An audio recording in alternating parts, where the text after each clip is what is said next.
안녕하세요. 수원퍼스트 안과 김진아 원장입니다.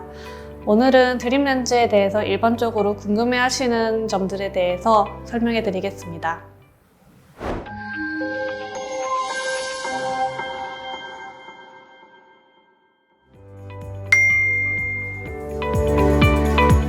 드림렌즈를 착용할 수 있는 연령대는 초등학생부터 성인까지 모두 가능합니다.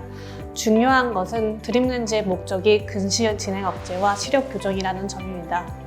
근시는 대부분 어린 나이에서부터 시작하기 때문에 시력이 어느 정도 완성이 되는 만 5세 정도부터 근시가 있는 경우에 드림렌즈를 시도할 수 있습니다. 특히 성장기 아이들은 근시 진행도 빠르기 때문에 착용을 고려해야 합니다. 해외 연구에서도 드림렌즈의 시작 연령이 낮을수록 안구 성장을 더 많이 억제하여 근시 진행을 늦추는 것으로 보고되고 있습니다. 그러나 너무 나이가 어려 렌즈를 사용하는 것에 스트레스를 받는다면 드림렌즈를 착용하게 하는 것보다는 안경을 먼저 씌우고 경과를 보는 것이 좋습니다. 그리고 성인의 경우에는 직업 특성상 안경을 착용하지 못하거나 부작용에 대한 우려로 시력 교정술을 받지 못하는 사람에게 대안으로 추천드리기도 합니다. 그렇기에 성인의 경우에는 근시 진행 억제보다는 시력 교정을 목적으로 합니다.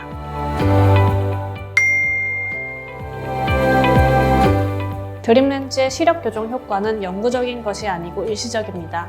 드림렌즈는 수면 중 눈을 감은 상태에서 눈꺼풀 압력에 의해서 렌즈가 각막을 눌러 각막의 형태를 변화시켜 각막을 평평하게 만듭니다. 이러한 효과로 안경 없이 시력 교정이 가능합니다. 소아는 성인보다 각막이 부드럽기 때문에 자는 동안 7시간에서 8시간 정도 착용하면 기상 후 렌즈를 빼더라도 낮 동안 좋은 시력으로 일상생활이 가능합니다.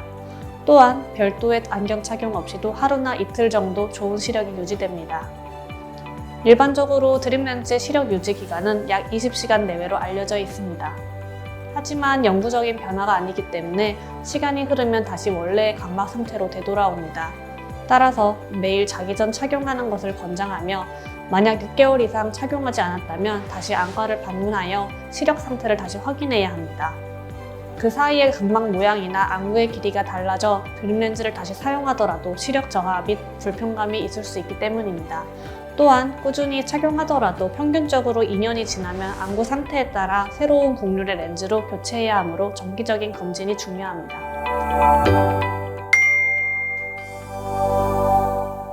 각막 혼탁이 있거나 각막 모양이 너무 평평한 경우, 불규칙한 각막 형태를 가진 경우, 수면 시간이 불규칙한 경우 등은 드림렌즈 착용이 어려울 수 있습니다. 또한 고도근시나 고도난시가 있는 경우에는 특수한 드림렌즈가 필요하거나 교정 효과가 떨어질 수 있습니다.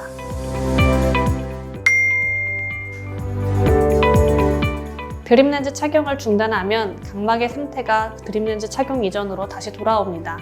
따라서 안구의 성장이 멈춘 이후에는 문제없이 시력 교정술을 받을 수 있습니다.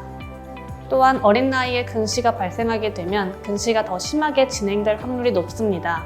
이때 근시 억제 치료를 하지 않을 경우 향후 고도근시로 진행될 수 있으며 이 경우에는 라식이나 라섹 수술이 불가능할 수 있습니다.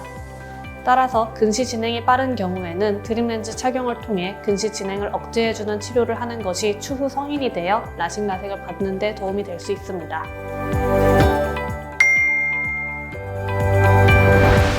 드림렌즈는 특수하게 디자인된 렌즈를 이용해 각막 중심부를 눌러 상피세포의 재배치를 유도해 각막의 굴절력을 감소시켜 근시를 교정하는 원리를 활용한 것입니다. 각막 중심부를 레이저로 평평하게 깎아내는 라식 라섹 수술과 비슷한 원리라고 생각하면 됩니다. 어린이가 드림렌즈를 착용하면 각막의 중심부가 평평해지면서 구면수차 등의 고위수차가 커지게 됩니다. 고위수차란 눈물층, 각막, 방수, 수정체 등 눈 속으로 들어간 빛을 굴절시키는 여러 요소가 완벽하지 못해 빛의 파장이 왜곡되어 발생하는 복잡한 현상을 말합니다. 증가한 고위수차는 근시 진행을 억제하는 역할을 합니다. 한 연구 결과에 따르면 고위수차가 높은 아이일수록 근시 억제 효과가 큽니다. 따라서 안경만 착용했을 때보다 일반적으로 2배 이상 근시 진행 속도를 억제할 수 있어 드림렌즈를 추천합니다.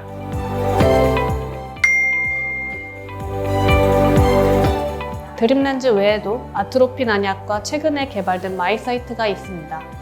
저농도 아트로핀도 근시 진행에 효과가 있는 방법의 하나인데 이는 안구 길이 성장을 억제해 근시 진행 속도를 낮추는 점안액으로 자기 전에 눈에 한 방울씩 점안합니다. 예전에는 1%의 고농도 아트로핀을 사용하기도 했으나 눈부심, 근거리 시력 저하 등의 부작용이 있어 근래에는 0.01에서 0.05%의 저농도 아트로핀을 사용해 근시 진행을 억제하고 부작용을 최소화하게 되었습니다. 아트로핀은 보통 6세 이상 소아부터 처방하는 경우가 많으며 근시 정도에 따라 시작 시기는 달라질 수 있습니다. 마이사이트는 최근 개발된 소프트 콘택트 렌즈로 기존의 하드 콘택트 렌즈보다 착용 불편감이 적고 근시 진행을 억제하는 렌즈로 이 제품 또한 미국 FDA로부터 승인받았습니다. 드림렌즈와 달리 마이사이트는 자는 시간을 제외한 일상 시간에 착용하며 하루 10시간 착용 시 최대 59%의 근시 진행 억제 효과가 있다고 발표되었습니다. 드림렌즈를 사용하기 어려운 고두근시 환자에서 사용할 수 있지만 난시 교정은 어렵습니다.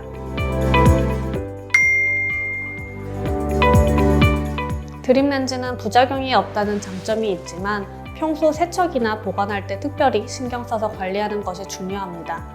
만약 청결한 관리가 이루어지지 않으면 각막염이나 결막염 등과 같은 염증으로 인해 충혈이나 시력 저하가 나타날 수 있기 때문입니다. 렌즈를 착용하기 전에는 반드시 손과 렌즈를 깨끗하게 세척하고 소독한 후 사용해야 합니다.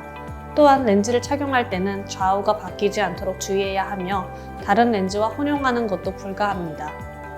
마지막으로 렌즈를 보관할 때는 꼭 전용 보관액을 사용해야 합니다. 지금까지 드림렌즈에 대해서 일반적으로 궁금해하시는 점에 대해서 설명드렸습니다. 내용이 유익하셨다면 좋아요와 구독 알람 해주세요. 감사합니다.